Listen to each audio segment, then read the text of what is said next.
Talking about guns, do you think any action on gun control would be an appropriate step to take this year?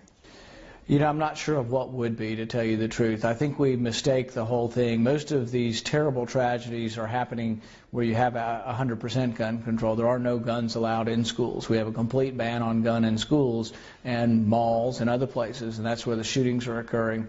So I'm a big believer that guns can be and are a deterrent to crime, and that those who want to ban guns don't quite understand the deterrence or the self-defense aspect of guns.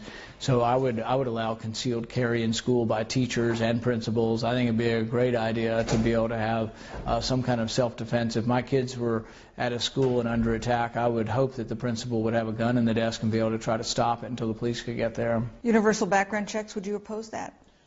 Well, you know, it depends on what you're talking about. If they were voluntary, no. If you're going to mandate background checks on everyone, how will you check to find out if everybody's doing it? You would have to have some kind of registry of gun sales. I'm concerned about what happened in Westchester, New York recently when they published who has a gun and who doesn't have a gun. One, if you publish the list and you find out I have guns in my house, now I'm a target for thieves. If you publish a list and say I don't have a gun in my house, I'm still a target for thieves. I find it very worrisome that we would publish registers. I also am concerned about future leaders who may come along who may use that list to then confiscate guns. But my question to the president is, call me if any of your reforms would have saved those kids at Sandy Hook. If anything he's proposing would have changed the outcome, I'll listen to him. I haven't heard one proposal from him or Harry Reid that would have saved one life. And I'm all for saving lives, and I think it's a real and horrible tragedy. But I think it's a mistake to play on these victims and the emotions of their tragedy when nothing he's proposing would change one iota of what happened. We plan on making them have at least 60 votes to pass any legislation that may abridge the Second Amendment. So we will fight tooth and nail and use every parliamentary procedure to stop that from happening. We have a lot of things on the books that the president says he wants to enhance. Many of these can be enhanced without any legislation. Background checks already do work. We already have rules that say mental health statistics need to come from the states into the data bank. Interestingly, some of the most pro-gun control states in our country are the ones not giving up their mental health information. So I think there's a lot of room where things could be improved, but unfortunately still none of this would have changed the outcome. In fact, the only thing that would have changed the outcome, potentially changed the outcome, is something that so many people don't want to hear, and that's self-defense. That if someone there had a concealed carry, if someone had been armed, they might have had a fighting chance. They might not have saved everybody, but they might have been able to save some of those. Not the bad guys. What happens a lot of times when you have gun control is the law-abiding citizens who want to get a gun for protection can't get it. But do you think the criminals out there are worried about the law? They're already breaking the law. On the control. The people who do all these shootings die in the end, and they don't care about that there's a law against murder. So they're not people who are deterred by law. I'm deterred by law. Most of us are probably deterred by law, but the criminals aren't. Paul says while it's not a perfect solution, he also believes that schools should have the option of allowing some teachers to be armed. Lawrence Smith, WD. I think that self-defense is part of the solution.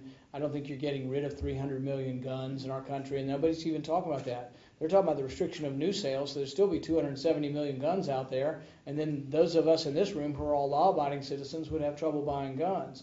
Also, gun control raises the price of guns, so the poor can't buy guns. Rich people still could. It costs like $1,000, I think, in D.C. to get a permit. You know, most people can't afford to get a permit to get a gun. And so I think part of the answer is, as much as this troubles liberals and is hard for them, is if my kids were at that school, I would have preferred that a teacher at concealed carry had a gun in their desk, or a principal. Is it perfect? No. Would they always get the killer? No. Would an accident sometimes happen in a melee? Maybe. But nobody had any defense, and so he just kept shooting until he was tired and decided to shoot himself. There are a lot of things that could be done.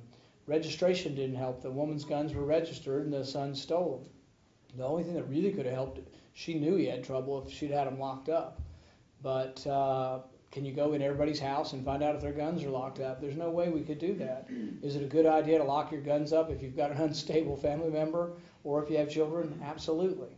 But I don't think there's an easy answer to this. Congress. What my bill would do would say that if it amounts to legislation, or if it contravenes the Second Amendment, that it would be null and void, and that we would have standing to sue over that. In an interview, I think I don't begrudge any famous person like Mayor Bloomberg or the president's family from having protection. I think they all should. There's enough crazy people out there that would attack people on the right or the left. But I think when you are being protected by people who have weapons, who are responsible people, I can't see why you would be opposed to that for other people. And so, yes, many rich Hollywood celebrities have armed guards with them at all times, and then many regular people who live in a poor neighborhood, who have a business in a poor neighborhood, and a neighborhood that may have higher crime, those people have to suffer the vicissitudes of violent crime without protection sometimes because of gun control laws. So, yes, I think there is a certain amount of hypocrisy. Sure. Okay. Sure. Okay, sir. I love my Kimber 1911 45 caliber, and I also love my Browning over/under shotgun. What's your favorite firearm? I'm a good old shotgun guy, and I grew up not being really much of a hunter or a marksman or anything like that, but I would shoot skeet and still do shoot skeet on occasion with friends. All right.